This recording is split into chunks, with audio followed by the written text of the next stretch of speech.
got enough of every melody, they all sound the same.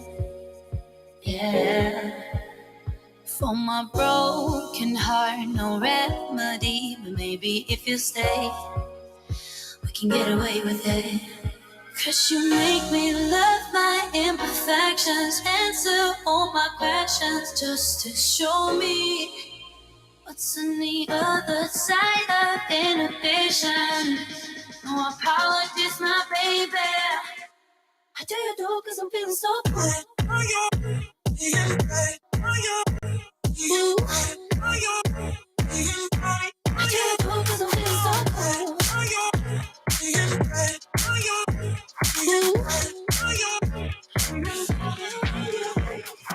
Oh, my darkest memories, now let me fall back. But you'll be there, ready to rescue me if I go out of track. You can get away with it.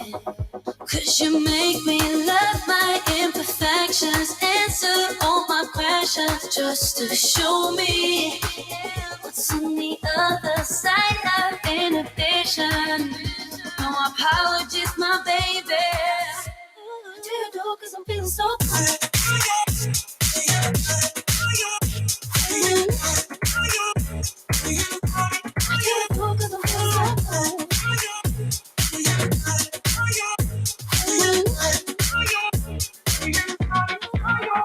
Cause you make me love my imperfections. Yeah. What's on the other side of inhibition? Ooh, I do you do 'cause I'm feeling so cool.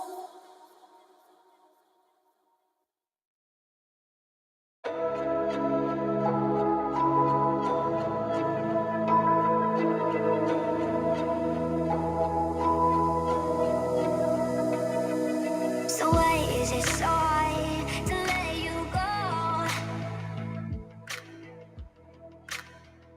To let you go.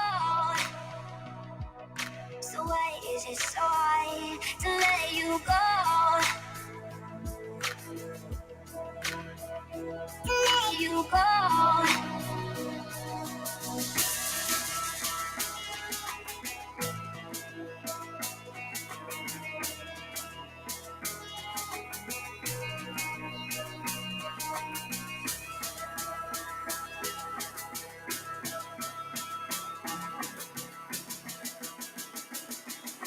Why is it so hard to let you go?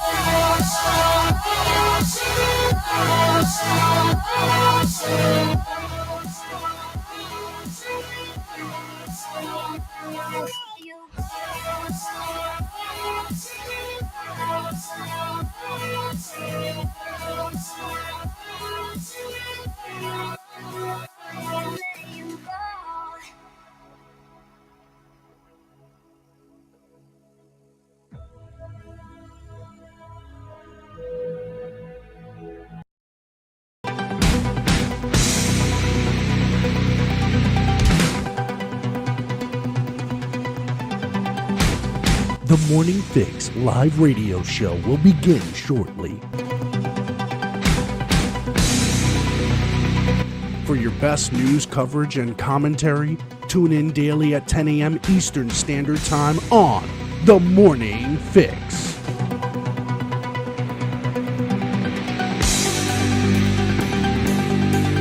The Morning Fix live radio show will begin shortly.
impressionable minds to almost be like Trump rallies. Gun sales have surged in recent years, but less well known is that blacks have led the trend. Retailers in a survey conducted by the National Shooting Sports Foundation, a trade group, reported that they sold 58% more guns to black customers in the first half of 2020 than a year earlier. We have yet to hear from anybody in an official capacity from Texas. That's unacceptable. We're talking about human beings' lives. Two problems here. One is that Trumpism only works for Trump.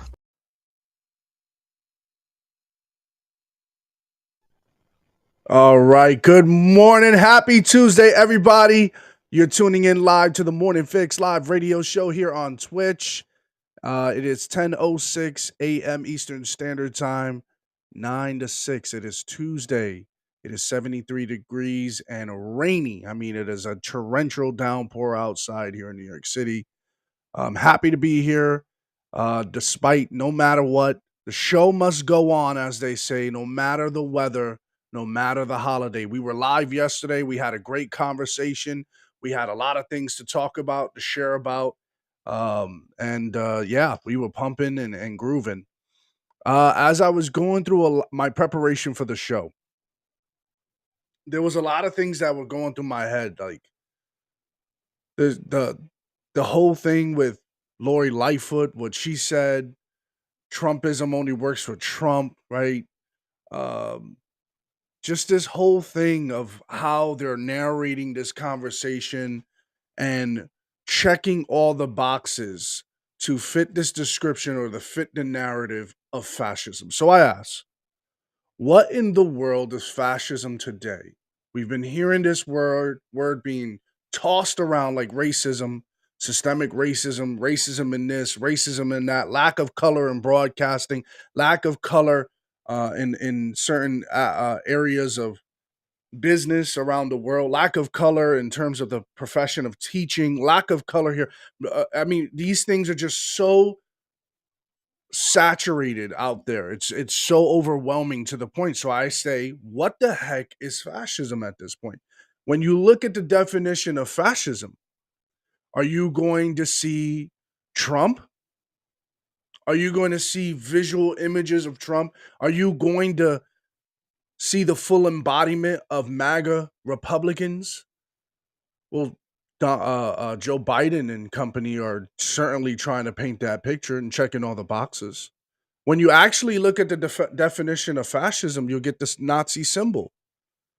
You get that popping up. You get Adolf Hitler. You get what the atrocities that came along with that. And I find it very interesting that they're really going so hard about this to the point where they're really trying to sell us this story. Here on MSDNC, here's how they paint the picture of some of the sound bites of Donald Trump. They actually played it on that show. Here's what they did. Trump held his first rally since the FBI search of his home this weekend. He campaigned in Pennsylvania Saturday and, unsurprisingly, used much of his speech to attack the FBI and his political As he opponents. should. As he should. He also claimed there would be, quote, backlash, which, given Trump's history, could be interpreted as a warning of violence. The FBI and the Justice Department have become vicious monsters, controlled by radical left scoundrels, lawyers, and the media who tell them what to do, you people right there, and when to do it. They're trying to silence me and more. I mean, tell us what to do. He should have this kind of backlash towards the FBI. This guy has been embarrassed, to say the least. He's not going to say those words, right? He doesn't want to come off as a soft individual. And I frankly believe he's a showman. So he's going to take this as an opportunity to show to the public how this is just an authoritarian government, which it was executed to a T. It was perfect. But of course, they have to salvage themselves. The left is the party that has to say that no, the right are the ones who are the authoritarians. They're the thugs. They're the ones that are not the people that we can sit down and have a beer with. We're going to get into that soon. Check this out. More importantly, they are trying to silence you, but we will not be silenced. That's right. That's right. We will Very not. dishonest, sick people. Very dishonest people. Americans are sick of the lies, sick of the hoaxes and scams, and above all, sick of the hypocrisy. Damn right. But our opponents have badly miscalculated. This egregious abuse of the law is going to produce a backlash, the likes of which nobody has ever seen before.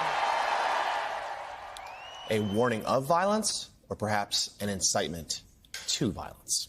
Wait. See, what are you doing here? See, this is why I get fired up. What are you talking about? A backlash like you've never seen before. That means he's going after the swamp. That means he's going to use every legal attribute possible. That means he's going to make sure that the red wave comes. You got to go out there and vote. You got to make sure you participate. You guys, the way Trump talks is he really mobilizes the crowd to make them feel empowered because their vote really matters. But the MSDNC is so infatuated, is so deranged and delusional at this point that they have to sell this whole mantra that he is a guy that's going to incite violence. He is the guy that sets this whole scene up, gets people filled up with misinformation, and goes there with pitchforks and Confederate flags. It's incredible, the gaslighting that happens. And make no mistake about it, they both gaslight each other. But at the same time, we all know straightforward what he meant. Backlash. What do you mean? What do you mean? Violence? Where's there violence in that? Was there violence when Trump won in 2016 and Von Jones says this is a backlash of the Obama years? No. Or white lash or whatever the hell. Was there any violence in that? No. It was rhetoric. Why would you insinuate this? It makes no sense to me. Other than to rile up your base, galvanize so that those moderate Democrats don't even dare think of pulling a lever for the Republicans. Don't you dare even go. Don't you go right. I see your hand moving. Don't you do it. Don't you do it. This is ridiculous. What? You can't make this stuff up. You really can't make this stuff up. You know, I was watching the distinctions between both speeches. You had pretty much neck and neck. It was almost like if you put them right next to each other, it was almost like watching a debate. Because they were like within days apart. Joe Biden's speech, which was pretty much a campaign speech, going after other Americans, MAGA Republicans, then try to walk it back the next day. Did y'all see that? He tried to walk it back the next day. Really, brother? You really think we didn't hear you? You said MAGA Republic. Well, all MAGA Republic. Not all. What? We covered that yesterday. In case you guys missed it, you can watch it on replay. And then you see a couple of days later, a guy named Donald Trump comes up and gives his campaign speech at a rally. Says, "Hey, the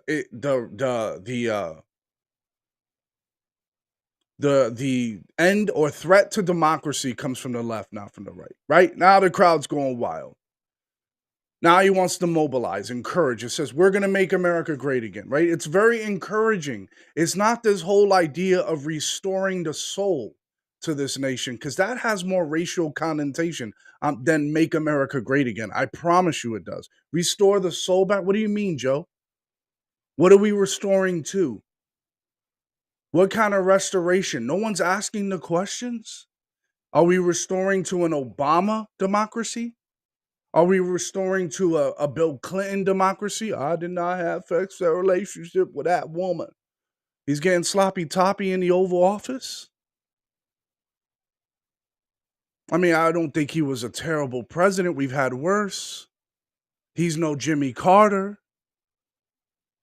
What kind of restoration of the soul do we really need in this country? And tell me, how is that not different? How is that different? Excuse me. How is that different than Make America Great Again? Well, I'll tell you how it's different. The approach is different. The rhetoric is different.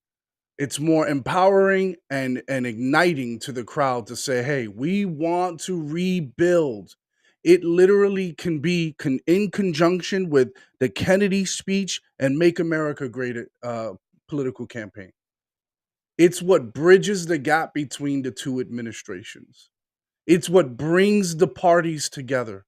For any political enthusiast out there, when you know the John F. Kennedy speech, you know this. He says, it's not what your country could do for you, it's what you could do for country. And Make America Great Again gives us that initiative. A Democrat who was widely loved and beloved, honored, admired, spoke and eloquent, not as now, I think Obama's probably got it on everybody now, the most eloquent speaker in history. But John F. Kennedy with his charm, his nice comb over hair. I mean, he looked good. He was great. He was sharp. The guy was around ladies. We all know he had a thing. Marilyn Monroe, the rumors. You guys know the rumors. The guy had charm. The guy he will sell you water and you live in it. You could be a whale sucking all that water up and you live in it. And he's like, you want this water, right? I give it to you for $5.99.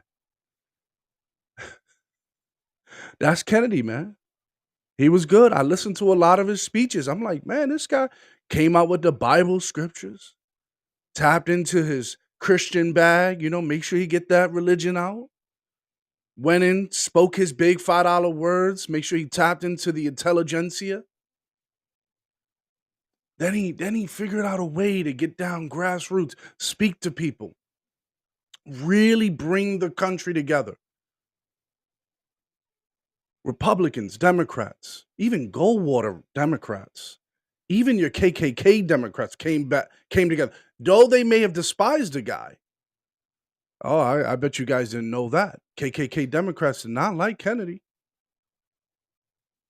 Kennedy gave the aura of a weed, pot smoking, LSD tripping kind of president. Slick hair, sharp, tie looked good, neck collar looked great. Looked like he was in good shape, right? He looked good. He was doing great. He's sleeping with a whole bunch of ladies, allegedly. And what did he say? It's not what your country could do for you, but what you can do for your country. What you can do for your country. Make America Great Again gives us that same initiative. It is the bridge between the two administrations. It's empowering. It gives you a mission. It gives you a goal. It changed politics forever. It didn't give you the entitlement of yes, we can. It says make it great again. Not we can, make it. Here's the vision, mission, and here's what we got to do. Here's the direction.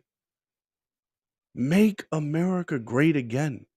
And you want to call those people who support that and want to make this country great fascists? Well, if that's fascism, then sign me up.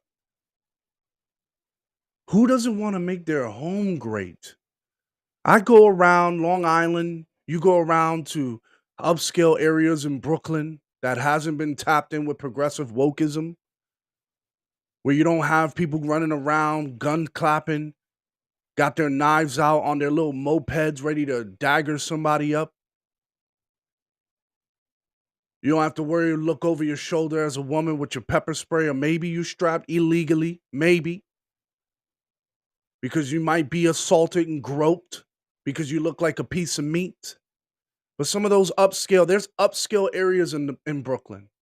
Oh, it's fancy. We're talking about 70s fur coat fancy. The building's looking real nice and smooth. You got little front porches. Yeah, front porches. Nice little stoop stairs. And they're all black. And they don't want that mess there. Get that mess out of here.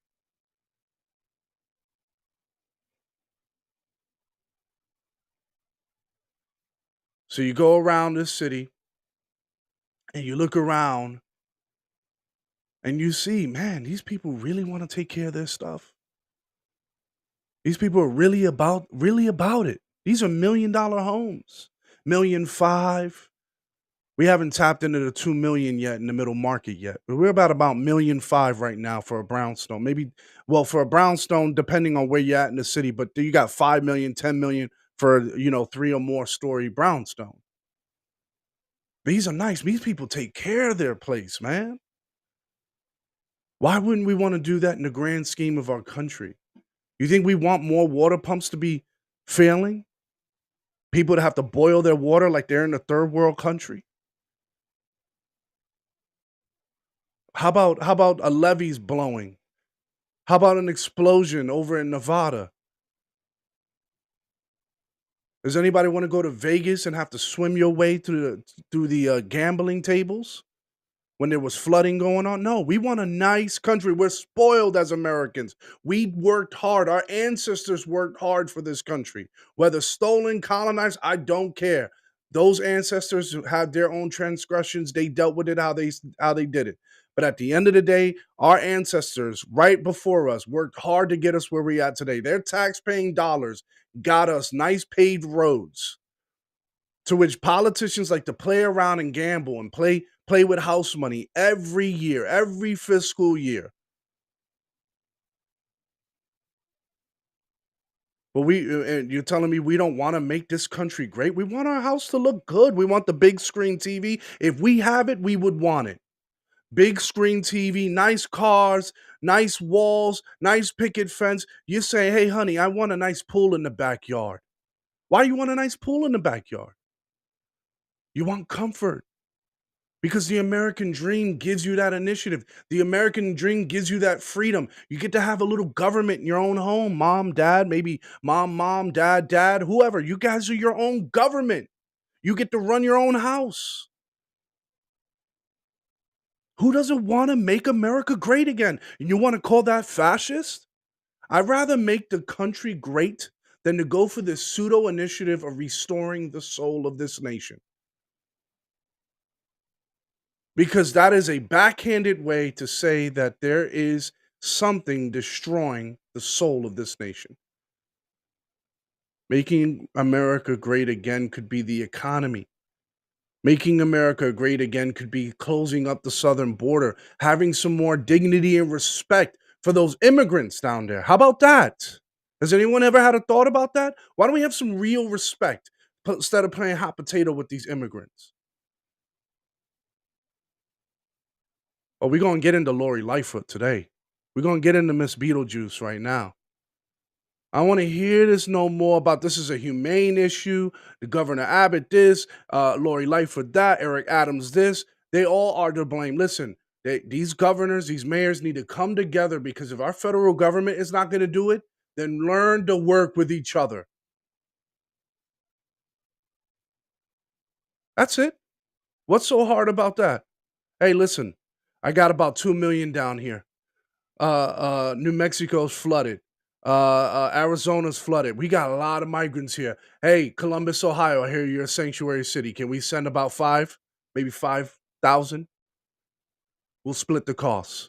How about North Cali? Can we split the costs on this? We need to move these dispersed because the federal government ain't going to do this. We have to do it. Collectively, we have to do it. Either that or we close the damn thing. We close up shop until we figure it out in our house. When you have a problem at home, when you have an issue at home, the last thing you want to think about is inviting guests. You may want to go out, maybe get your mind off things, but inviting guests into the sacredcy of your home, no, we're not doing that. We need some time to recover, recruit, take a little bit of a hiatus because we need to figure out the security of this home. And I don't mean the physical security. I mean the actual relational foundational security. Once we get that, then we'll invite people home. Because that will render us defenseless. If we're erratic, if we're not on the same page, someone could put a wedge in between our relationship. And the last thing you want to do is to allow that to happen. Back in a moment.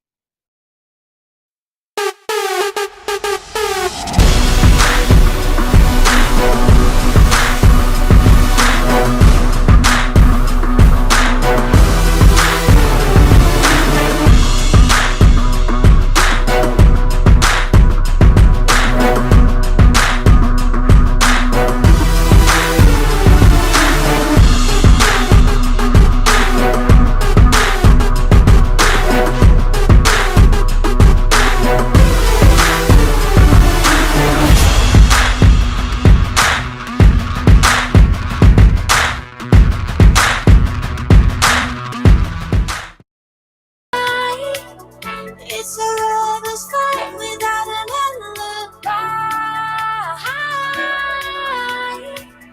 Took my innocence. I can't wait no longer. I'm playing with the monsters. Everything that brought me alive. Going around like monsters, playing with the monsters. They brought me alive, but got no alibi.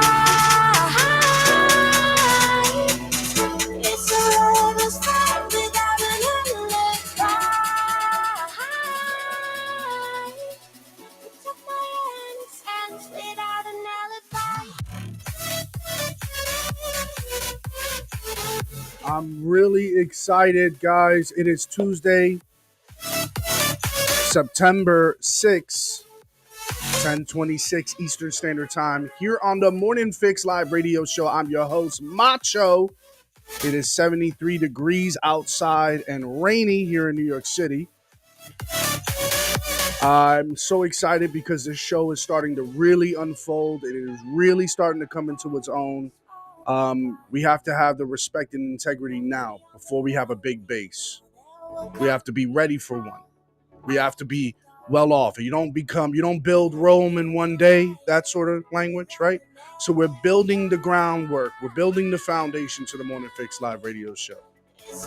And how we're doing that, not only are we Monday through Friday, we're going to change this graphic here that says Monday through Friday, and we're going to change it to daily soon.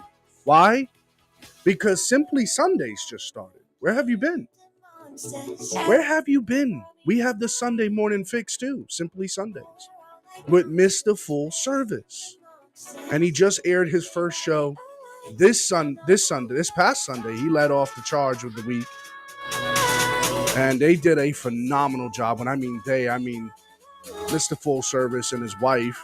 She's the producer behind the scenes. They did an absolute, they knocked it out of the park. They did a great job. So be sure to tune in on Sundays for Simply Sundays on the Morning Fix. You don't want to miss that, folks. Now, for more news to come up, on September 12th, that's next Monday, guess what's happening? You're going to get an extra hour on Mondays on the Morning Fix, the Sports Hour. Oh, you don't want to miss that because we're going to have all your favorite creators. We're going to have AJ from AJ's Rant Room. We're going to have Keisha. We're going to have Inked 34. Mr. Full Service is giving us the time and another hour to come on to the Morning Fix, and we're all going to talk sports for an hour. Even if you're not into sports, you're going to want to see the trash talk. We're going to be going at each other, no holds barred. The sleeves will be rolled up, so to speak. The gloves will be off because we're going to get down to the nitty gritty. We're going to talk shop when it comes to sports. That starts September 12th on Mondays. Extra hour. We're going to sandwich that in between the two news hours. That is Sports Hour on the Morning Fix.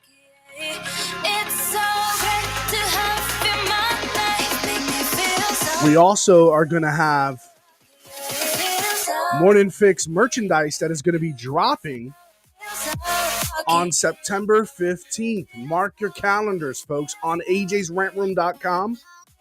You got to go there. First, if you're not buying AJ's Rant Room gear, do it now. Don't waste your time. But what you're going to do is you're going to go there on September 15th. You're going to get your coffee mug.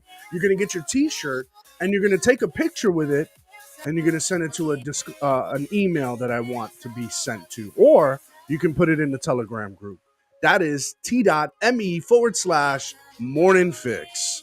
You put that in there, we'll share those pictures because we're building a family here on the Morning Fix Live Radio Show. We're going to be the best. That's my goal. That's my big picture, my big vision. You guys make that happen by being here. So thank you for being here. Really do appreciate you. Yes, and time to came, and I love it. I love it. It's so great to have you in my life. Make me feel so lucky, yeah.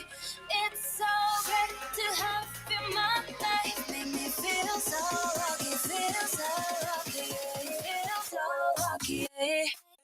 So there is no integrity when it comes to this person, Lori Lightfoot.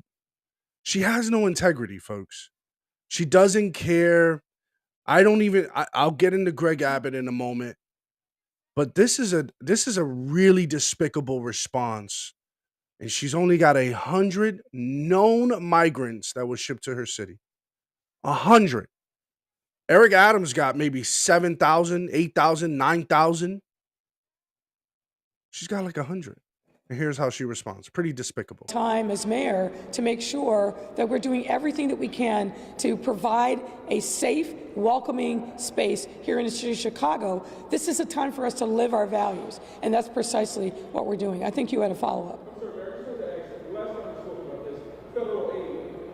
A safe, welcoming space. Yeah, tell that to the young black boys that have to be buried every weekend there. And I love how people who are from there or around there, oh, it ain't that bad. Because you're used to it, homeboy. I know, I'm from New York.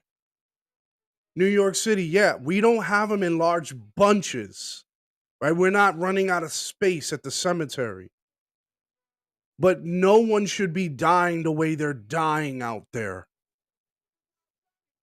I'll give you guys an example. There's a big Latin creator on TikTok. I forgot his name, and it's worthless to even look it up.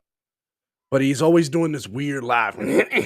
He's doing that weird little gaslighting laugh because he's just poking fun. He don't buy what he sells. He's just playing around with you guys. He's Puerto Rican, and he has, Trump derangement syndrome. He also has this whole notion of systemic racism issues, right? As my camera is acting up. We'll fix that camera. Not a big deal. So he goes on and he starts talking. He goes to this restaurant. Now, I grew up in this neighborhood. So I like to test the waters with people to see what they really are. They from the neighborhood or they not? Now, I'm not saying this creator said he's from the neighborhood or not, but he came by, went to this restaurant called, I think it's called La Fonda or something like that. It's literally in the area, in the neighborhood I grew up in. It's a Spanish restaurant. So he talks about how it's a beautiful restaurant. And mind you, it is. It's a beautiful restaurant. Very good food. You'll be happy. It's on 3rd Avenue in, I believe, like 103rd Avenue, around that area, 104th, 105th Avenue. I don't remember exactly. Haven't been in the neighborhood in a while. My mom currently still lives in the neighborhood. And so I just, I wanted to troll and gaslight the way he does. I says, yeah, you'll have a great meal and have to duck shots. To which someone comments and says, oh, it's not like that. I don't know why you're saying that. I said, I don't know who you are. I know you don't know who I am, and I know we don't care to exchange those pleasantries. But as a person who grew up there and has family who still lives there, I know exactly what that neighborhood is like. Don't get caught slipping. It's those be the ones right there. They'll be like, oh, it ain't that bad. It's nice. It ain't like before. It's great. Don't get caught slipping. I know that area very well. And it's like a car crash waiting to happen. You never know when it's going to happen until it happens. Sure, you don't have to worry about the gunshots I hear every weekend outside my window here in Brooklyn. No, you don't have to worry about that. That's true. But let me tell you something about East Harlem. You won't see it coming. That's the difference. It is, lack of better words, folks, it is shiesty in Harlem. They are some really grimy, backhanded, backstabber kind of people. They won't do it in front of your face, and do it behind you. So you won't see it coming. At least people in the Bronx and in Brooklyn have some balls and galls to let you see. They'll let you see I'm coming for you. They may or may not have a mask. It doesn't matter. Just know they're coming for you.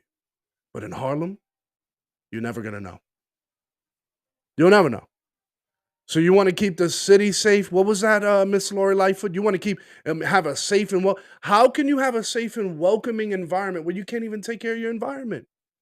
What are we bringing these migrants in here for? We don't have safe sanctuary cities. Why are we calling them sanctuary cities? They're not even safe. Because young Black and Hispanic boys who are born here are just being slaughtered on the street. They're just killing each other. It's ridiculous.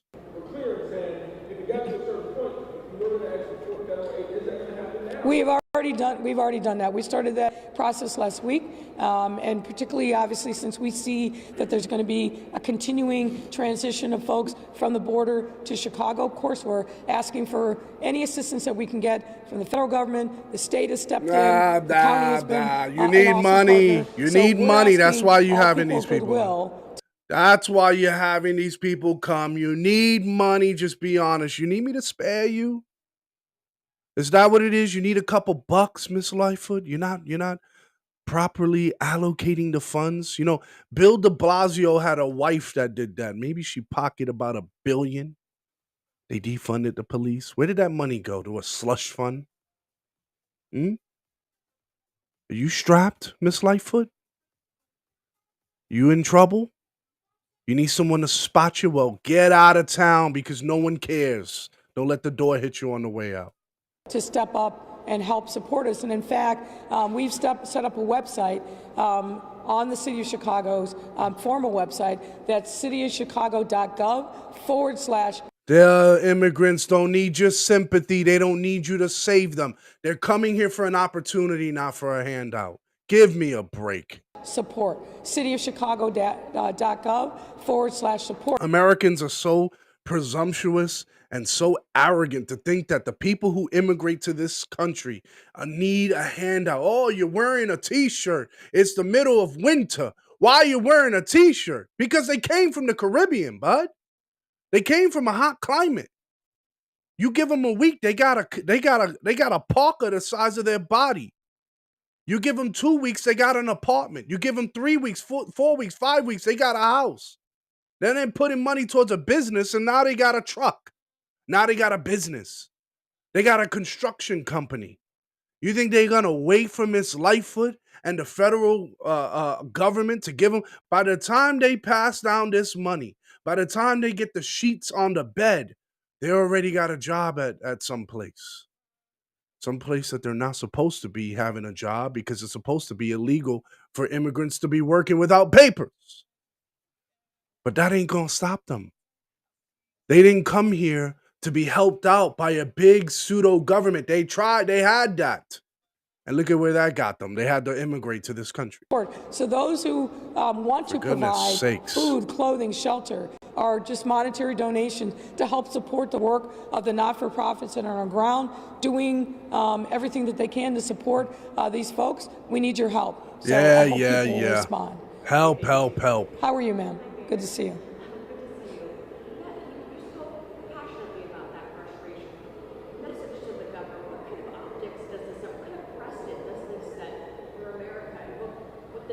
What kind of precedent? This is why Trump says fire these journalists. What are you asking? Why don't you ask more purging questions? Are there jobs for these immigrants? Is there an opportunity? Is there a pathway for them to become citizens? I don't hear that from anyone. Gabbett, I don't hear it from Adams. I don't hear it from anyone. I don't hear it from Ms. Lightfoot here either. Is there a pathway to citizenship? I'm thinking maybe 2 to 3 weeks. Anyone? I'm looking expedite. I'm sure there are plenty of attorneys that will take $10,000 up front right now. And they would love to expedite this because, hey, 2 weeks make 10 grand. Your lawyer wins. The state wins. The city wins. Guess what? More revenue to the city. Where's the pathway to citizenship? No, they want to drain you out of your money, out of your taxes. The gall of these people, they're terrible. They're just so, oh my God, they just suck you dry. They're like freaking vampires, man. Help, we need help, we need help. Jackson, Mississippi, we need help, we need help. Dry them out. I want those people angry at the government. And I want them to know what this feels like. Don't depend on the government. I don't trust them. Why are you still buying water? They got a beautiful pump up there. They took care of it. I don't trust them. You see that nice little water system that I got there? I built that myself. You see what I did? I bought it. I got contractors after day one. You think I care? I don't trust these people. And you know what? Better yet, I got Johnny, I got Jojo, I got all these people. They're moving somewhere else. They're out. I'm just staying here, making sure we tie up loose ends. But we're out of here. Jackson, Mississippi is for the birds. This is ridiculous. Well, I don't think this is what we stand for. I think it's decidedly unpatriotic and un-American. I understand the pressures that the people of Texas and some of the other border states are under. We see that on a daily basis. But the thing to do is not this. This is creating a human crisis. And treating people without dignity. Wait. How are you going to talk out of both sides of your mouth? It's either you understand the problem down there or what is it? He's not creating a human crisis. I don't know. Listen, do I think he's playing the same game you are? Yes. But you're giving him the game to play. He asked for the ball to be finished. If he could fix it himself, he would. But this is federal area. He can't just build the wall on his own. The federal government's got to co-sign to that. The federal government's got to do that. Texas has enough of a GDP to build the wall, but they got to build the wall all across the border. That means New Mexico, Arizona. That means all these areas down there. What is going on? What do you mean? Oh, creating a human crisis. No, your president created a human crisis by stopping on day one, signing that executive order. What? What are you talking about here? This is why we don't trust the government. It's not what we are as Americans, and it's frankly another demonstration of unpatriotic conduct on the part of the governor of Texas. We can and must do better as Americans. The rest of the world is watching us and how we're treating these people who are coming to our country because they're fleeing violence, they're fleeing a lack of economic opportunity, they were fleeing other kinds of persecution. This is what... If they're fleeing that, they don't want your help. Get out of their way. They don't need a handout, Miss Lightfoot, Mr. Abbott, Mr. Adams. Y'all the ones that need the handout because y'all misallocate the funds. I want you guys to look at these people over here next to her. These are her aides. These are probably representatives. They probably work in some form. She's got a whole team she's got to pay for. You think this woman works? You think she works? Our country has been about. We open up our arms and we welcome those who have struggled to find a decent quality of life elsewhere. And the way that we welcome them is not what the governor of Texas is doing. It is the way we welcome them, Miss Lightfoot, is by having a pathway to citizenship like tomorrow. Stop playing with these people. You know what they're running from. Obviously, you're not stupid. You know exactly what they're running from, and you know they don't need a handout. So here's the deal. $10,000 up front for every immigrant that comes to my city right now. We get you a pathway to citizenship. We'll make sure we get you through the courts. Get these people to become citizens now. And do it the right way. Seal up the holes. And I love how some of these progressive people will turn around and says, The wall ain't going to stop the migrants. No, it's not. But it'll at least make it a slow leak. It's 2 million by the millions. Oh, I understand the burden that's going on down there in the border. Do you? Because that's why he's sending them up there, because you guys don't feel it. You're all the way up there. You don't feel it. So I got to put these guys on buses. Give me a break. These people, they talk out of both sides of their mouth so much that you just don't know where to even stand. Where do we go from here? Come on. This makes no sense. I got to play Obama here. Come on, man. What are we talking about? Out of both sides, where's your morals? He's manufacturing a human crisis. Your president, Kamala Harris, your Bernie Sanders, they're the ones creating and manufacturing the human crisis. Not Abbott. He's playing the same game you guys put on the table. Said, all right, we can play. Two can play at that game. I don't agree with it, but I understand it. Back in a moment.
Good morning, everybody. You're tuning in to the Morning Fix Live radio show.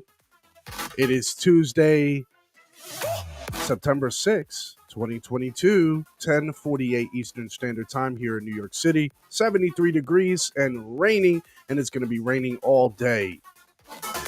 Be sure to tune in on Sundays for Simply Sundays with Mr. Full Service. You don't want to miss that. We are going to be doing this daily, folks, from 10 a.m. to 12 p.m. Eastern. We're going to be doing this daily. Someone's going to pick up the Saturday show. I know they will. They're coming. They're coming, folks. The Morning Fix is growing. We're building this foundation. I'm excited. I know you're excited. You guys are great. You guys participate. You guys are the number one fans. Thank you so much for making this show possible here on the Morning Fix on Twitch. Be sure to tune in on Monday, September 12th, where we're going to now introduce the Sports Hour. That's right. We're going to have all your favorite creators come together in one room. I mean, this might burst. We're going to have AJ from AJ's Rant Room. We're going to have Inked 34, a.k.a. Keisha, in the building. That's right. She wants to talk sports. She mainly wants to just talk her mess and get into it. And we're going to have Mr. Full Service for an hour on the Morning Fix with myself. We're going to be talking all the hot takes, looking at replays, and we're going to have a no-holds-barred conversation. Who's better, who's not? You know those conversations. It doesn't matter if you don't know sports. Just listen for camaraderie. We're going to be talking shop. It's going to be great. Also on September 15th, we're going to be dropping merchandise on the Morning Fix merchandise on ajsrantroom.com. So be sure to tune in Make sure you go to AJ's Rant Room at ajsrantroom.com. Cop your Morning Fix t-shirt and mug. Make sure you have your coffee ready so that when you tune in, you have your political fix, and what's in your cup, you have your fix in there too. All right? You guys get it now, huh? Why we're the Morning Fix, huh? You get it? Huh? I hope so. I hope you get it. I'm having too much fun today. Way too much fun. We all know of this Trump derangement syndrome, right? We're all fully aware of it, right? So check out this Trump derangement syndrome of this person who, I don't know why they say these things, but they do. And I'm sure it's going to become a really big catchphrase soon. Check this out. Oh yeah, I mean he does better when he's hiding. He does worse when he's out there, and you see this again and again. He just is he just can't sell himself, and maybe because he knows amplify, right, these shortcomings. Oh yeah, I mean he does better when he's hiding. He does worse when he's out there, and you see this again and again. He just is he just can't sell himself.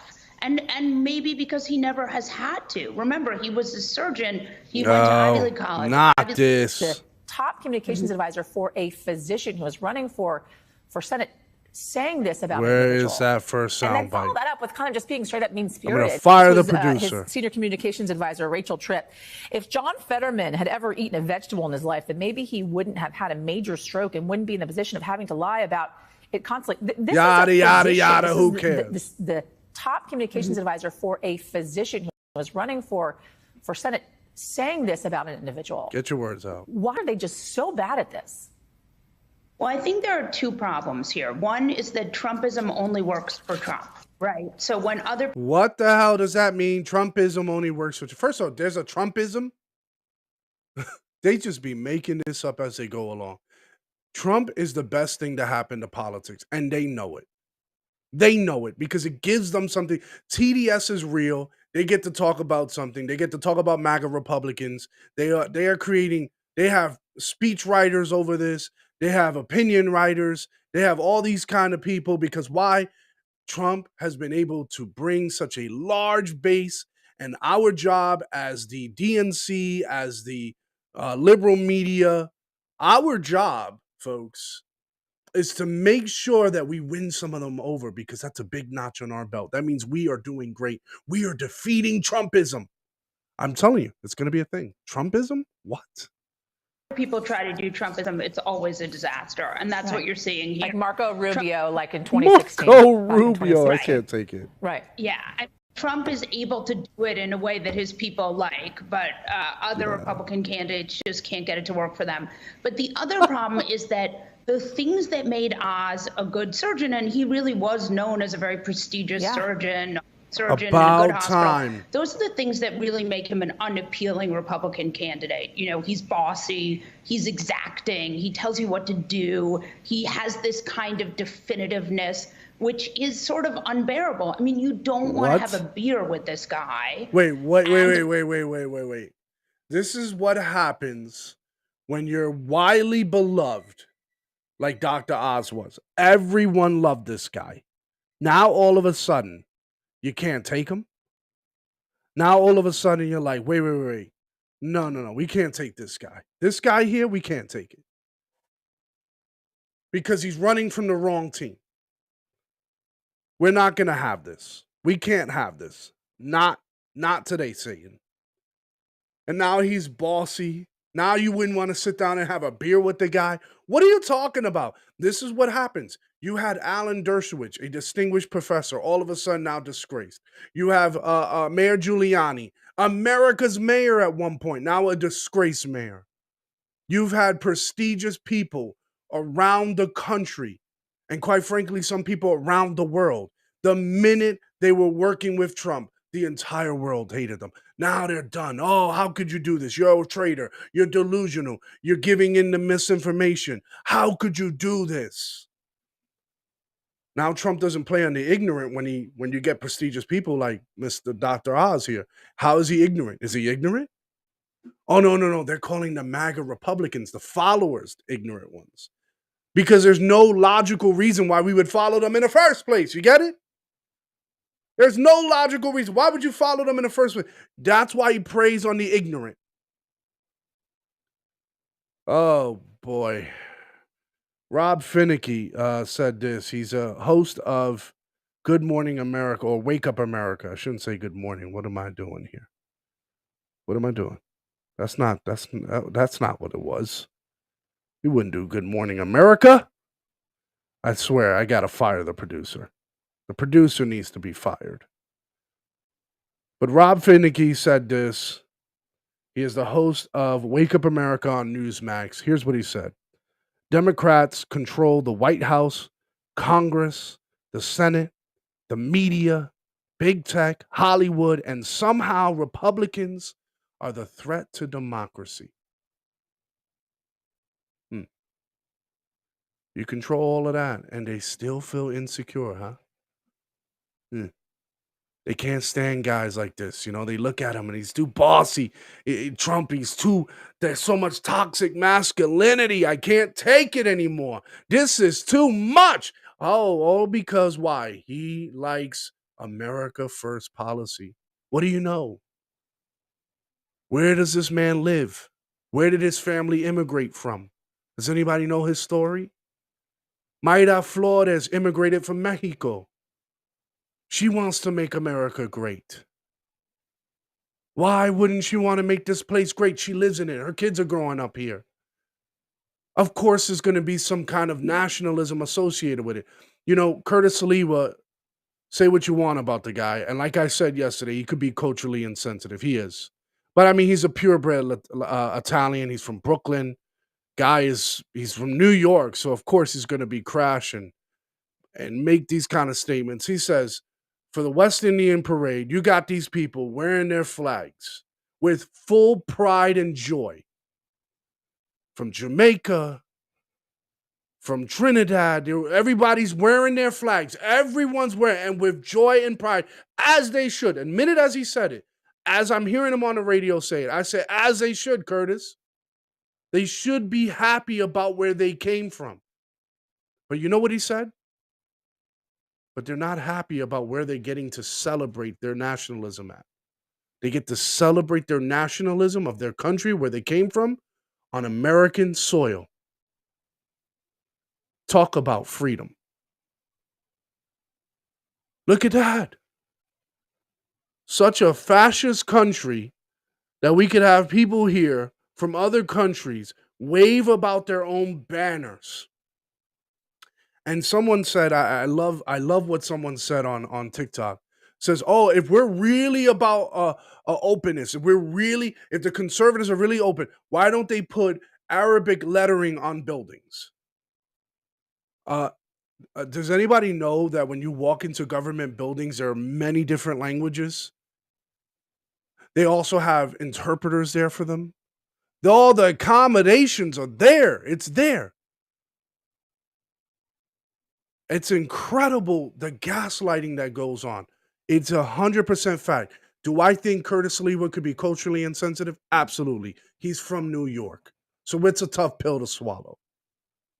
But at the end of the day, he's 100% right, because when the people go to the West Indians parade, when they go to the Puerto Rican Day Festival or parade, they are waving their flag with honor and integrity and full, complete joy. When they're going to the Dominican Day parade, they are in full jubilee. And they get to celebrate their nationalism here, right here in America. But Americans, God forbid, he said it like this, God forbid if Americans celebrate their nationalism.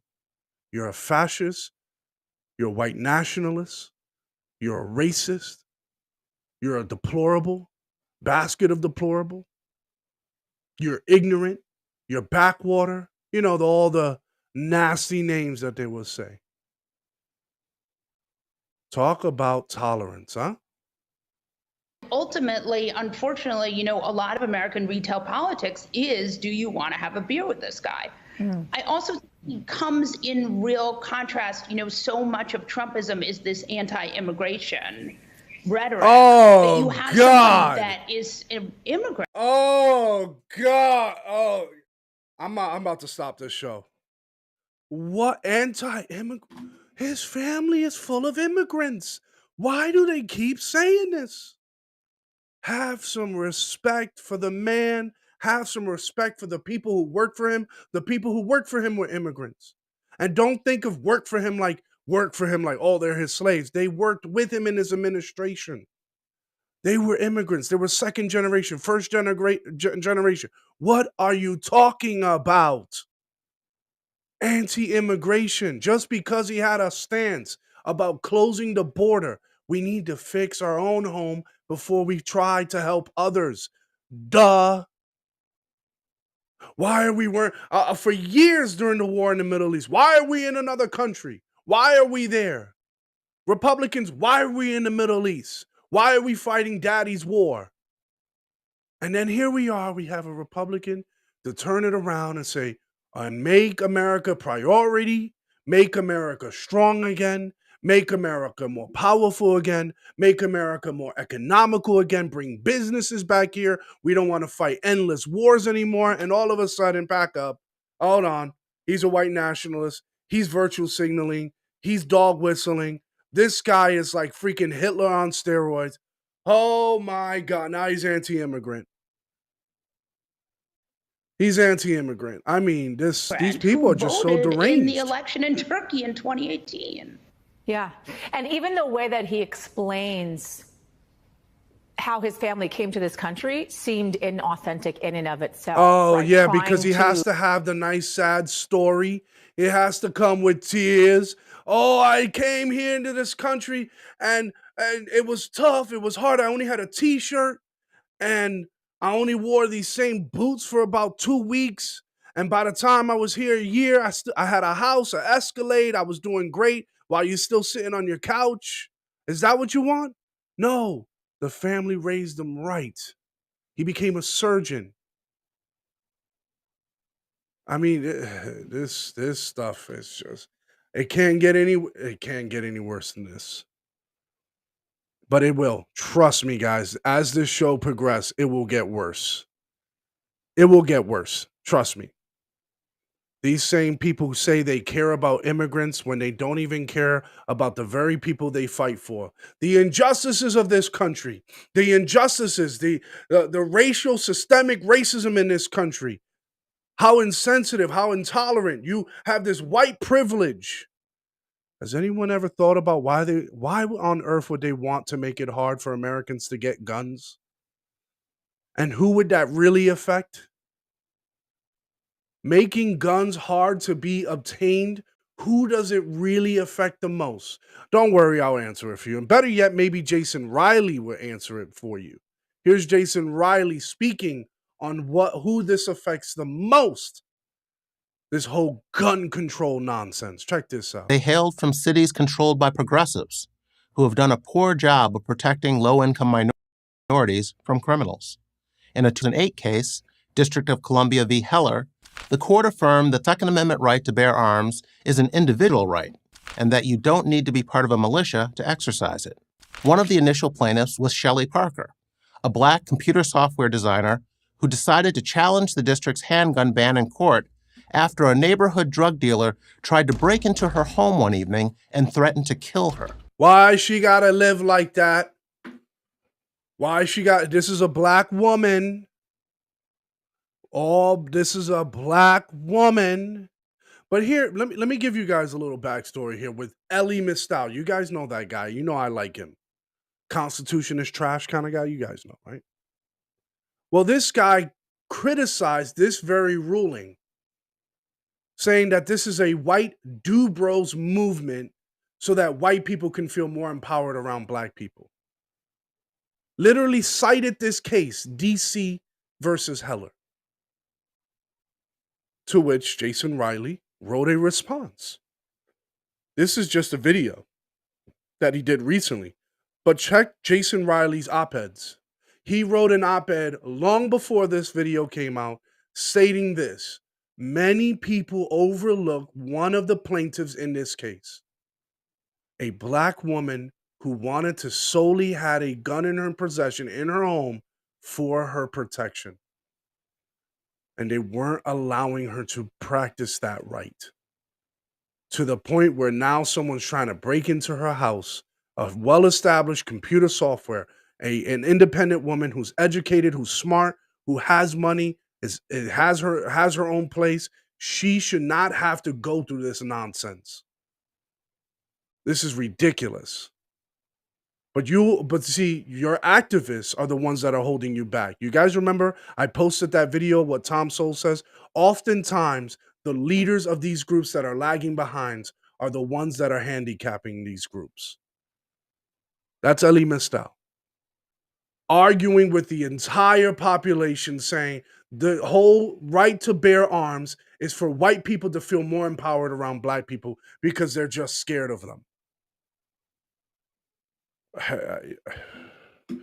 Can somebody stop that man from I will stop speaking when he does. I will stop making a fool of myself on this, on anything else. I will do it right now if they fire him right now. They won't. So, he gives me a job. What I want is simply to be able to own a handgun in my home, in the confines of the walls of my home, nothing else, she told National Public Radio. 2 years later, in McDonald v. Chicago, the High Court expanded on the Heller case. The lead plaintiff was Otis McDonald, a Black Chicago retiree who wanted to own a handgun for protection from the gangs that terrorized his low-income neighborhood. It's well known that gun sales have surged in recent years, but less well known is that Blacks have led the trend. Retailers in a survey conducted by the National Shooting Sports Foundation, a trade group, reported that they sold 58% more guns to Black customers in the first half of 2020 than a year earlier. As they should. The highest increase for any racial or ethnic group. As they should. As they should. Get your guns, because if the more they defund those police, the more we have anti-cop rhetoric, guess what? You won't have the boys roaming your streets anymore. The boys in blue won't be there no more. There was an article that was just published today that these guys were literally jumping and pouncing on somebody, just beating the mess out this guy. And the cops just stood put. Why? Because of the anti-cop rhetoric. And do not think for a second that these cops, they're incentive because they're white. These cops weren't white. Stop it with the color, with all this stuff. When you shit on people long enough, they're going to say, you don't want us here. Figure it out. Well, these people are figuring it out. And as they're figuring it out and they're getting their guns, the government's saying we need to control and regulate it more. Why? You can't take, it's got to be a give and take here. Big brother doesn't want to share, huh? Share the power. Better yet, maybe we need to take that power back. I don't know. They call that kind of language inciting violence. Back in a moment.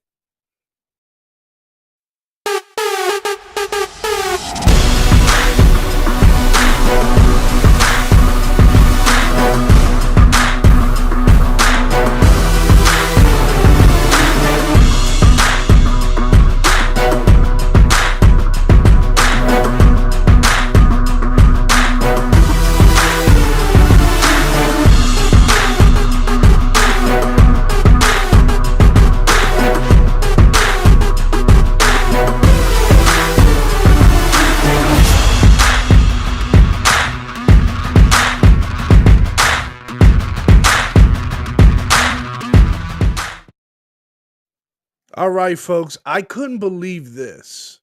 This guy, Novak Djokovic, I'm like, thought this was old news, saw this recently right here. I couldn't believe my eyes that this just I haven't been following sports with the whole race nonsense, but especially with the whole COVID protocol stuff. But are you serious? This guy couldn't play in the US Open because he's not vaccinated? What?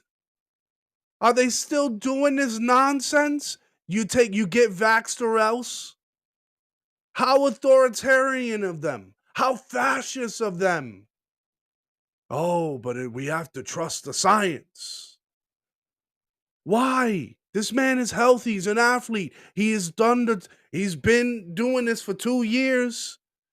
COVID is virtually under control. You guys have more answers now than ever before. Why does this man have to be subjected to some stupidity like COVID mandates if you're not vaxxed or else? Get the jab or else. A 21-time Grand Slam champion who was barred from playing in the U.S. Open because of his unvaccinated status was due to travel to Spain for his country Davis Cup group stage matches. Serbia is due to face Spain. Korea and Canada in the team's event, but it has been confirmed that Jovac will not take part. Absolutely ridiculous. Unbelievable. Unbelievable. Something's got to give here because at the end of the day, you should have never forced these vaccines. You want to do your protocols, make sure he's good, do his testing, fine. But making someone take a vaccine should be criminal. Absolutely criminal. And, I have to tell you, I took it because I had to. I had no choice. I don't have the luxury to just be like, well, screw you, job. I'm going another way. But this guy has the luxury to do that, and I'm proud of him. Kyrie Irving did the same thing. I'm proud of him too. I'm not advocating for people to not make the decision for themselves. All I'm saying is I can't believe that we're still doing that. It's crazy to me. Like, what are we doing here? I just wanted to pivot and do something really light on that. I just couldn't believe that. I really couldn't believe that. By the way, guys, tune in on Sunday to Simply Sundays morning fix from 10 to 12 Eastern. That's 10 a.m., 12 p.m. Eastern Standard Time with Mr. Full Service. We have just launched that Sunday series where he's there. He's going to be a fixture here on the Morning Fix. He's picking up the weekend slot on Sundays. We're going to get another slot going in on Saturdays. Be sure to also tune in because keep your eyes open. Keep your eyes. I don't know if you guys noticed, but AJ's been creeping back in, kind of getting his show on. He's showing off with his viewing numbers on TikTok, saying, Macho, look at this. Get on my level. Get on my level, Mach. You're not on this level yet. I said, all right, I'll catch up. I'm looking up. I got you. But AJ's Rant Room is coming back. And it's going to come back strong. And he's going to come back with his nice, fancy, nice little makeshift studio. The guy's going to have the works. He's going to make sure he's going to show up and show out.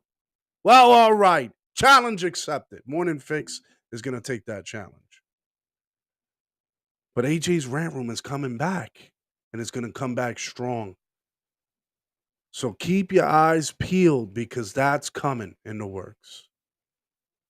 AJ's Rant Room, Morning Fix, Inc. 34. We got something going here. I hope you guys are seeing the pieces coming together. It's like the Power Rangers. Just do. It's like you all coming together, making one big dinosaur. Or whatever creature that was. It's been so long since I watched that show, honestly. But that's coming. Keep your eyes peeled on that. September 15th, Morning Fix merch drops on AJ's Rant Room at ajsrantroom.com. Be sure to keep your eyes peeled on that. Inc. 34's got some merch for you guys coming out. Be sure to keep an eye on that. It is getting crazy. It's getting wild. We keep creating. You guys keep participating. That's why. It's like, are you not entertained? Are you not entertained? You hear the crowd, Maximus, Maximus, Maximus, Maximus. Yeah.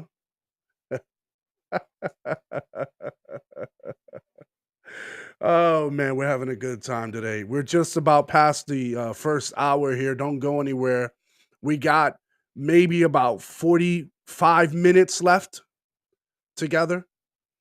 And then we'll be back here on the Morning Fix live radio show on Twitch right here tomorrow morning, 10 a.m., like we are every day. become a routine. So, yeah, I'm really excited. I'm really excited. We have Sports Hour too, so don't forget about that, September 12th. Um, this was another one here that kind of pissed me off. Is when we look at some of the issues surrounding gun control. Why would those surge upticks happen? I mentioned it. They live in some of these areas in progressive cities that have failed to protect them. Cops have now peeled off. They have now said, the hell with this. People's just going to have to figure it out for themselves. Well, they can't figure it out for themselves because you have people in these sacred cities, sanctuary cities saying, oh, well, nope, we can't have this looking like the Wild Wild West. I think these politicians need to think again. Check this out. It was 4 a.m. Saturday on the Upper West Side when police say a 23-year-old woman was attacked from behind and sexually assaulted. Her perpetrator got away on an e-bike, only to strike again, police say, an hour later around Avenue A and East 4th Street. He reportedly approached a 28-year-old woman on his e-bike, pulled her to the ground, and assaulted her. He's still on the loose. Police are also searching for... Wow, my man just went full on. My man went in there. I listen, this is despicable. This tells me he ain't got no game.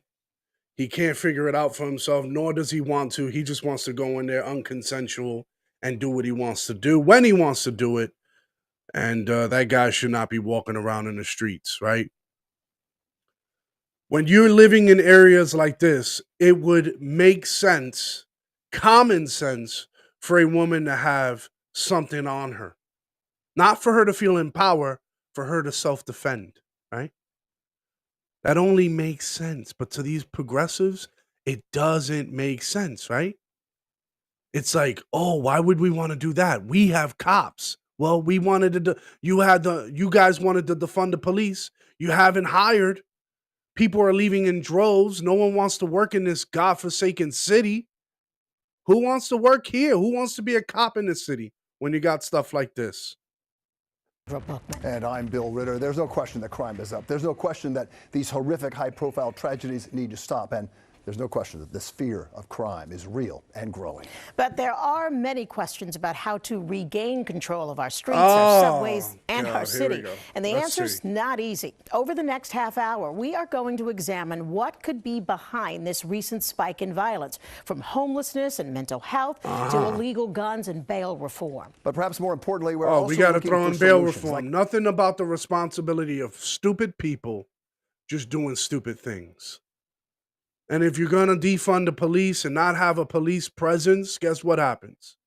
People are going to do what they want. When they're riding on mopeds, running up alongside like we're in Brazil or in a third world country, going up to shug somebody from behind.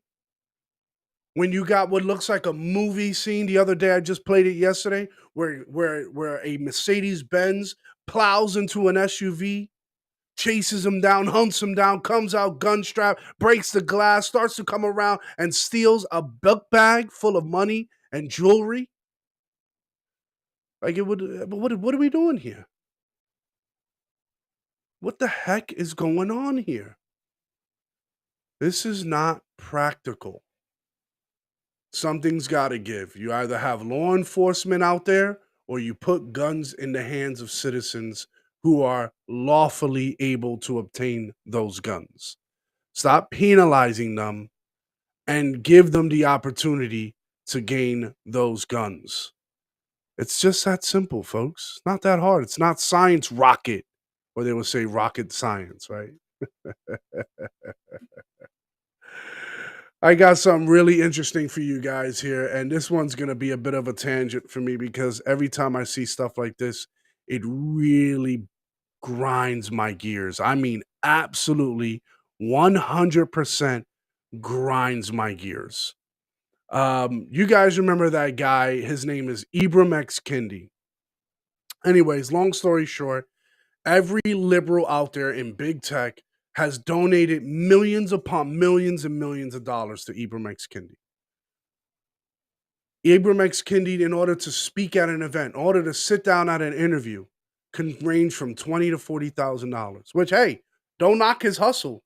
It's all good and gravy. Make your money, baby, because I want to do it too. But he peddles these lies. He just wins off the lies and gets people worked up and animus and calls things like, we got to get rid of the cancer of racism. Racism is a cancer. We got to get rid of him. Well, who is the most indicted of racism in this country? Who is the most ones that are filled with that allegation of racism? White people. So you're saying we got to get rid of white people. How racist are you? Ooh. Well, black people can't be racist because we didn't have power. We've never had power in this country. 1965, 1967, you were given your power. And now virtually you can go to America and be like, hey, you remember all those years of slavery? You rub that genie in the bottle and you go, hey, I'm strapped. I need a little something because, I need a little something. Do you want me to bring up the past? All right, here, how much you want? Just write a blank check. I got you. Thank you. Thank you. Be back later. Oh, I thought this was it. No, be back later. Thank you. It's just virtually a vicious cycle. Well, here's what Ibram X. Kendi, yes, Kenny Rogers, Ibram X. Kendi said recently on MSDNC. And, Dr. Kendi, thank you for being here. I mean, there is this teacher shortage that is urgent. Kids are going back to school and may be facing teachers who've never been in a classroom, who came straight from the military, or who may not even have a bachelor's education. So it's not clear what is their expertise to teach the subjects at hand. That's the crisis being faced in some of these states. Meanwhile, what Republican lawmakers, people like Ron DeSantis and the governor of Virginia, Youngkin, are focused on is banning books, like your book.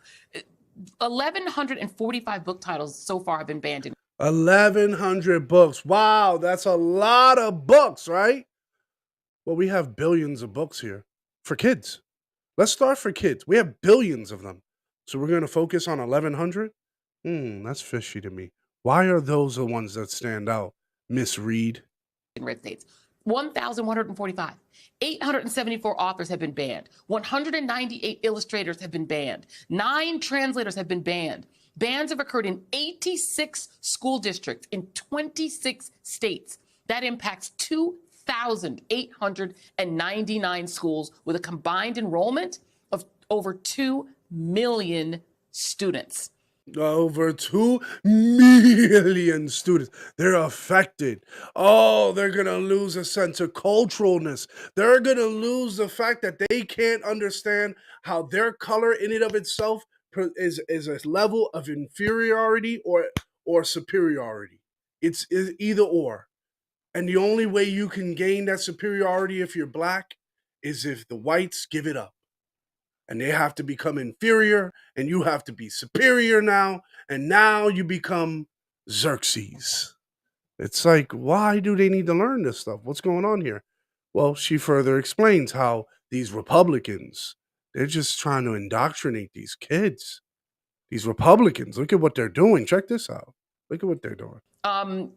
In Florida, for instance, this Don't Say Gay bill bans instruction of sexual orientation of gender identity in kindergarten through 3rd grade, and says instruction in older to be age appropriate. It has a Stop Woke Act limiting teaching on race and racism. First off, I love how they quote it as if it's in the bill. I love how they quote. You guys caught that there? Do you guys catch that? Can you see that on the screen? Can anyone see that? I just want to see if someone just give me a thumbs up. Can you see how it's quoted? Don't say gay bill. Anyone? I'm going to tell you right now, I will bet you whatever number of money. You can put whatever money you want. Let's take a bet. I want you to show me where it says don't say gay in that bill. Show me. Show me where it says the words. They're quoting it as if it's in there. They're quoting it. You see this? The right does this, though, they said. This is what the right does. They lie. Misinformation, disinformation, right wing media does that. But look at what Miss Left Wing Media herself is doing. The Parental Rights in Education bill. Yes, she got that part right. But why do you still have it in quotation? Don't say gay. How much money should I bet these progressives, guys? How much money should I bet them? 10,000, 20, 25,000? I'd be like, I'll put a whole stack, 100,000. Show me where it says don't say gay. $100,000. Show me where it says it. How about I go to MSDNC and says, show me where it says don't say gay, $1 million. You guys got that, right? Pay me. Because it doesn't say don't say gay in the bill. Why are you quoting it? Why are you air quoting it as if it's in the bill? It's not there.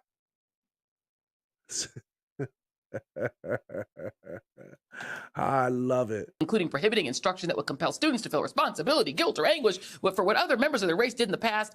What that is actually meant in real life is that, put this up, this is for, that they're teaching that George Washington and Thomas Jefferson were opposed to slavery and not teaching that they owned slaves. They were opposed to slavery. They were opposed to slavery. And I don't know where Miss Reed grew up. I don't know where Mr. Kenny Rogers grew up, or the teacher to her left. I know growing up in liberal New York City, not only did I know George Washington owned slaves, I also knew he was opposed to having them. So, say what you want. Every time I went and have dinner with someone from the South, from Florida, North Carolina, South Carolina, everyone knew unanimously in my age group, not only did the founding fathers own slaves, they were also opposed to slavery.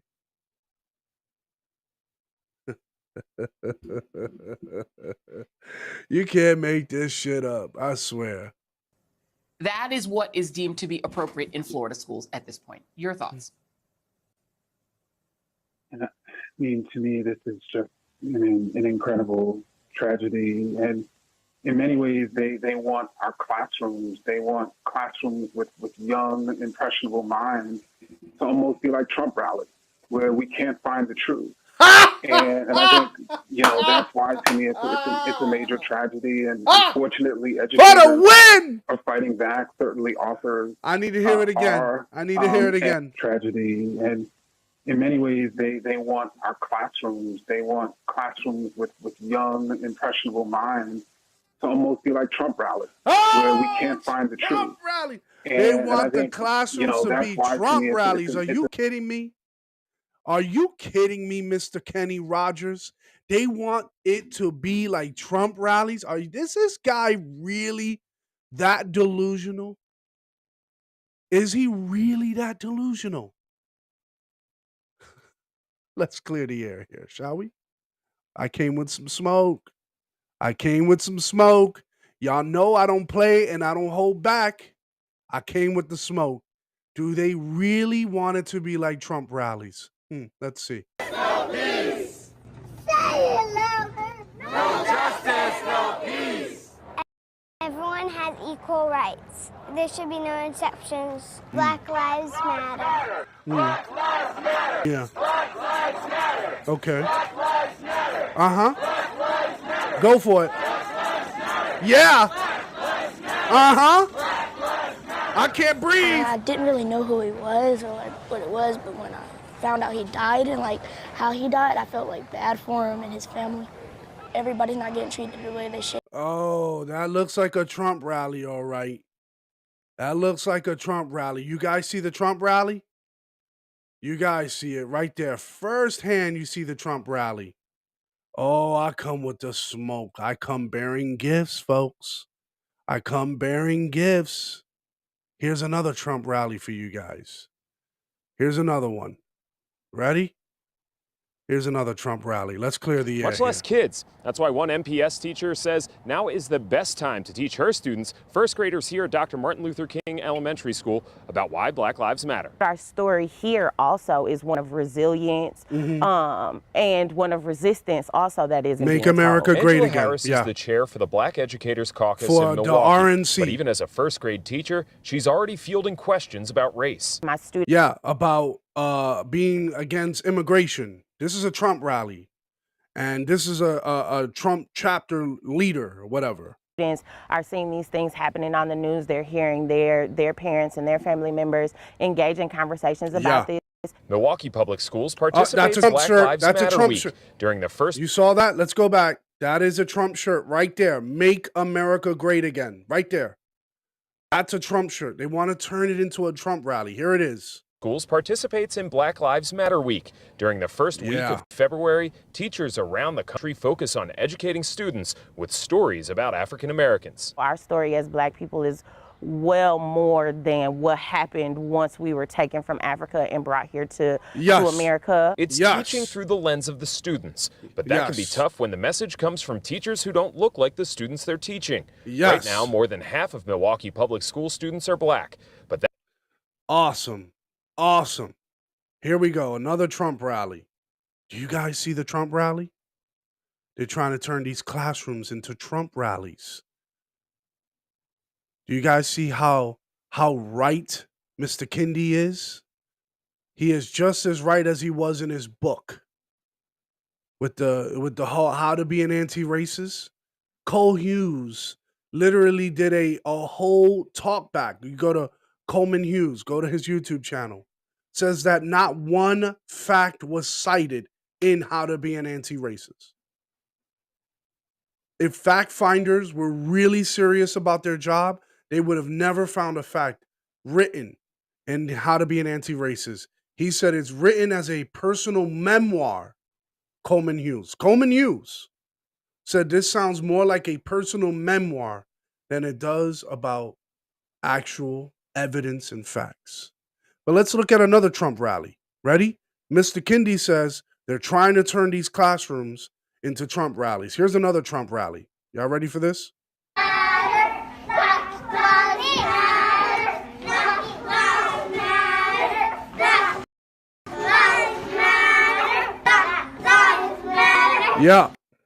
Yeah. Another Trump rally. That's right. Another Trump rally. So let's say that. What was you saying, Mr. Kendi? What was Mr. Kendi saying? I had a hard time understanding what he was saying there because he's talking out of his ass again, which he normally does. It seems that way that he did it in his book. Now you tell me, with all the evidence that I just showed you there, where on earth are they trying to make this a what? Trump rally, right? Let's check that out one more time. Let's check out what he said here. 1,145 book titles so far have been banned in red states. 1,145. It Nobody says instruction cares. in older Nobody grades must cares. be did in the past. What that is actually meant in real life is that this is for that they're teaching that George Washington and Thomas Jefferson were opposed to slavery and not teaching that they owned slaves. That is what is deemed to be appropriate in Florida schools at this point. Your thoughts? And I mean, to me, this is just an incredible tragedy. And in many ways, they want our classrooms. They want classrooms with young, impressionable minds to almost be like Trump rallies, where we can't find the truth. And I think... And look at Joy Reid's face as she celebrates that. She couldn't contain herself. Find the truth. She couldn't contain herself there. Look at that. And in many ways, they want our classrooms. They want classrooms with young, impressionable minds to almost be like Trump rallies, where we can't find the truth. And I... Unreal. Unreal. Unbelievable to gaslight in this way. This is despicable. All it takes is a few clicks of the finger to go to some of these videos that I just posted right here, right before your eyes, to show you schools that are showing these kids how to live their lives in Trump rallies, right? How they need to be. You had leaders, teachers, showing them how they need to be, right? How do they need to be? And one of resistance also that isn't being told. Angela Harris is the chair for the Black Educators Caucus in Milwaukee. But even as a first grade teacher, she's already fielding questions about race. My students are seeing these things happening on the news. They're hearing their parents and their family members engage in conversations about this. Milwaukee Public Schools participates in Black Lives. There goes a Trump MAGA shirt right there. How is it this man is going to say something so ignorant to say that they're trying to make these schools into Trump rallies when these schools are already indoctrinating kids to doing Black Lives Matter protests? They already know more about any social justice than they do about actual education. Here's a report from the New York Times. Very good report, folks. I'm going to share this up on the screen here. It's that good. Very good report. Bear with me, folks. Check this out. Here's a New York Times report. Says school is for wasting time and money. I was surprised that they wrote this, but they didn't write this for the reason you think. They are talking about here specifically that this is especially clear for the subjects. Let's zoom in on this right here. This is especially clear for the subjects beyond the 3 R's: reading, writing, and arithmetic. Fewer than 1% of American adults even claim to have learned to speak a foreign language very well in the school, even when 2 years of coursework is a standard. Adults' knowledge of history and civics is negligible. If you test the most elementary facts, like naming the 3 branches of government, they get about half right. The same goes for questions of basic science, like are electrons smaller than atoms? And do antibiotics kill viruses as well as bacteria? How bad are these scores? Well, they're very bad. If you know half the letters in the alphabet, we don't call you half literate. We correctly call you illiterate. I say that same goes for lack of elementary knowledge of the history, civics, and science. If you don't know half basics of history, civics, and science, you really don't understand history, civics, or science at all. The payoff for teaching basic literacy and numeracy is admittedly much larger. Since adults regularly use reading, writing, and math, they retain much of what they learn. This is about the retention, folks, that most kids who graduate high school, or even graduate college for that matter, are not retaining nearly half or a quarter of the information that they have learned in their school years, formative years. They usually learn on a job anyways. This is a very good lesson for all of us to understand that why are we teaching these social justice issues just because they're talked about at home? Well, hell, guess what? You can leave that for mom and the counselor, have the conversation. But right here, we're going to learn these things. We're going to drill it into you. We're going to learn work ethic. We're going to learn to be on time with our work. We're going to learn to be here, be present, learn how to teamwork, learn how to work with each other. But instead, their ambitions are different, folks. Their ambitions is to teach kids how to pick it. I mean, it's unbelievable. This is what they want to take time to teach kids to do right here. This is what's on their mind. This is the Trump rally they see.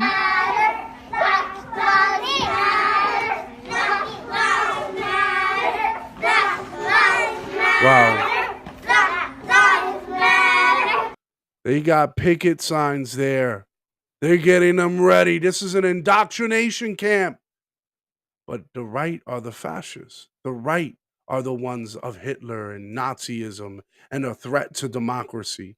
They're the ones. We'll be back in a moment, folks. We got 20 minutes left.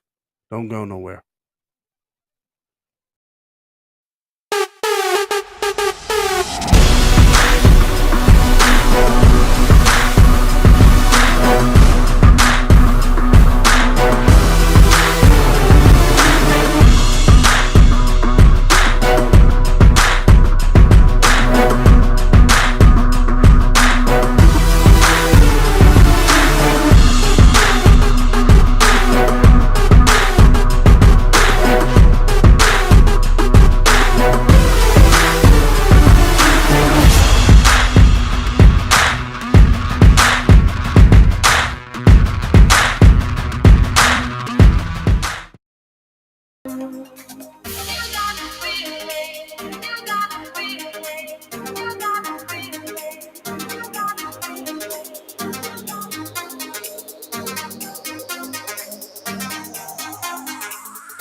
Why do I feel like I linger?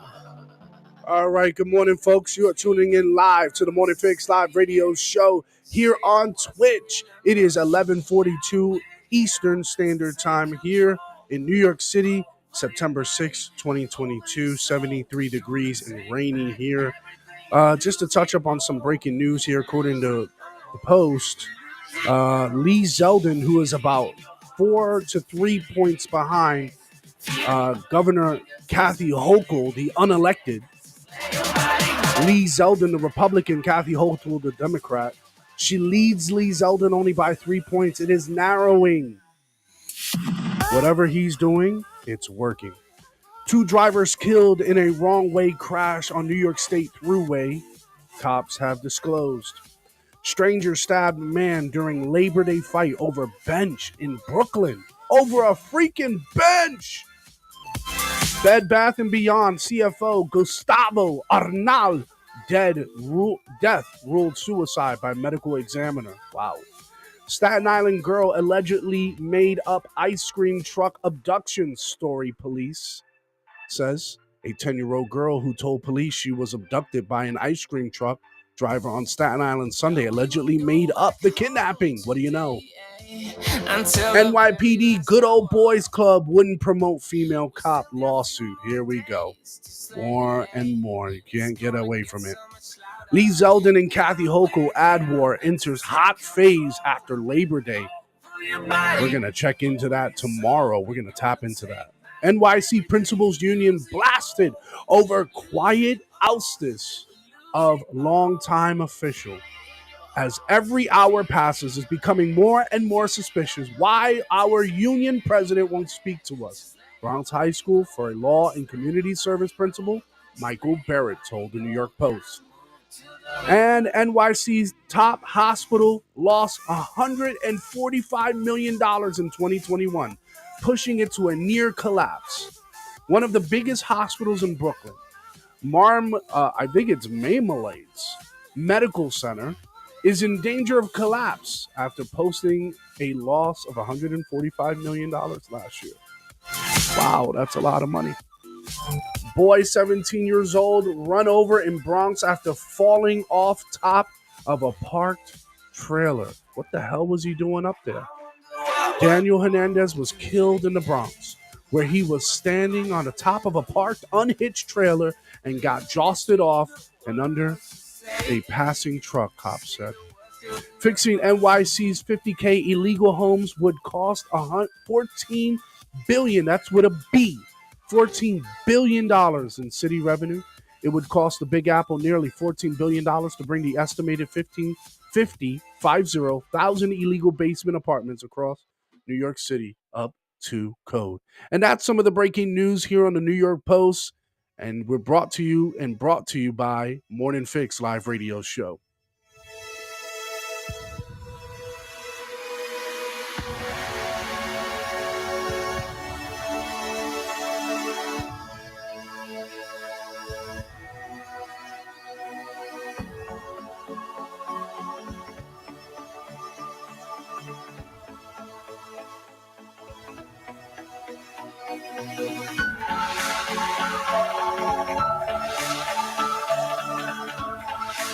All right, folks. I want to kind of recap with the schools and the disastrous effects of the pandemic. This is why we should have been listening to our leaders. Hello. And I'm not talking about your Democrat crumb of the crumb. I'm talking about the leader who said he only wanted to shut down for 30 days, which I still think we shouldn't have. 15 days to slow the curve ended up to being almost a half a year or a full year.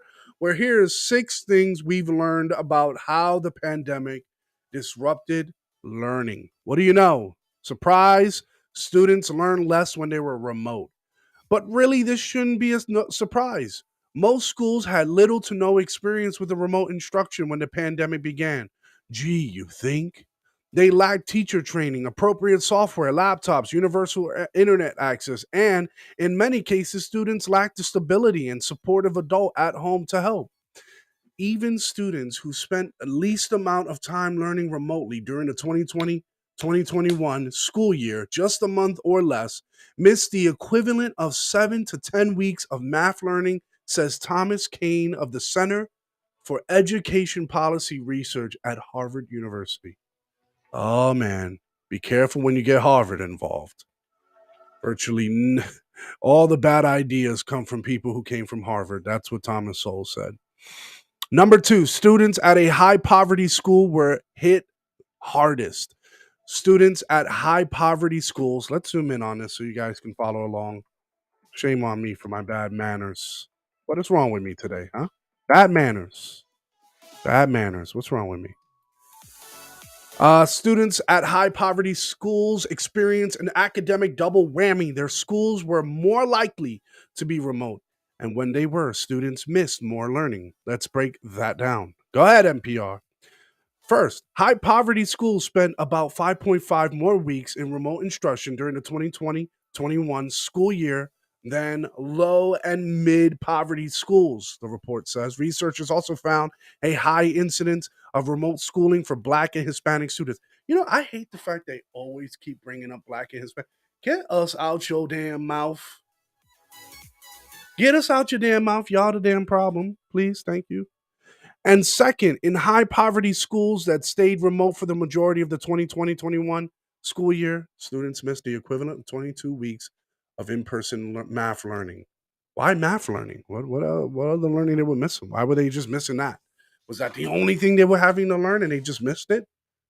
Or they were cutting school? Huh? Were they playing around? I did a lot of that in high school. Different states saw different gaps. Sure. High school graduation rates didn't change. What a shocker. No child left behind, huh? One more study from Brookings looks at the impact of all the pandemic-driven turmoil had only high school graduation and college entry rates. It turned out for the 2019-2020 school year, when graduation ceremonies were canceled and students ended the year at home, high school graduation rates actually increased slightly. Yeah, no child left behind will work for you. But here's the kicker right here. Many high school grads chose to delay college. Why? Because why the hell am I going to pay you full tuition when I'm only doing remote learning? Yeah, they ain't going to tell you that here, but I'm telling you.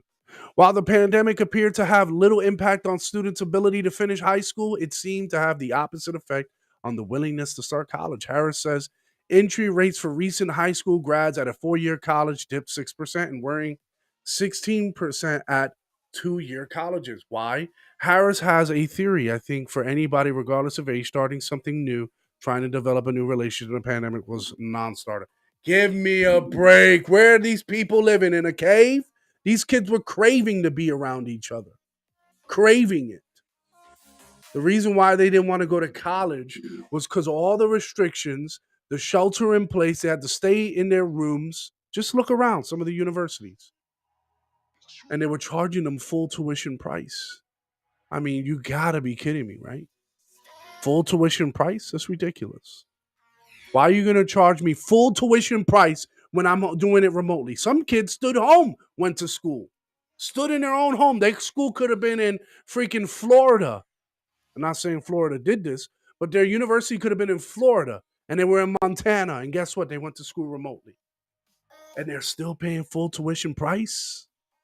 Give me a break. Give me a break. That's ridiculous. That's right. Morning Fix t-shirt and mugs available September 15th at ajsrentroom.com. Support the vision. Thank you, AJ. Appreciate you. September 15th. Don't miss out. ajsrentroom.com.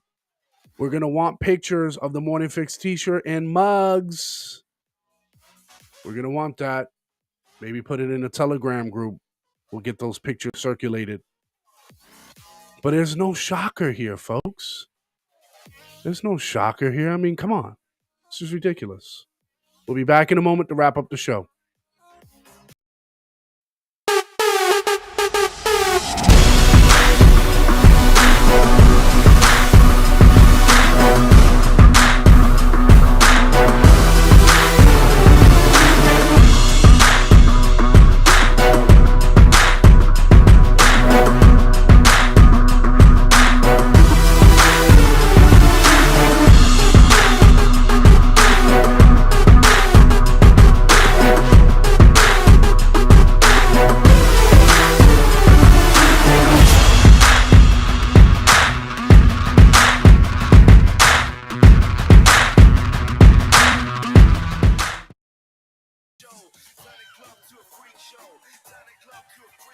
All right, folks, I want to remind everybody of that movie scene, what it appeared to be a movie scene that was displayed in New York City on broad daylight.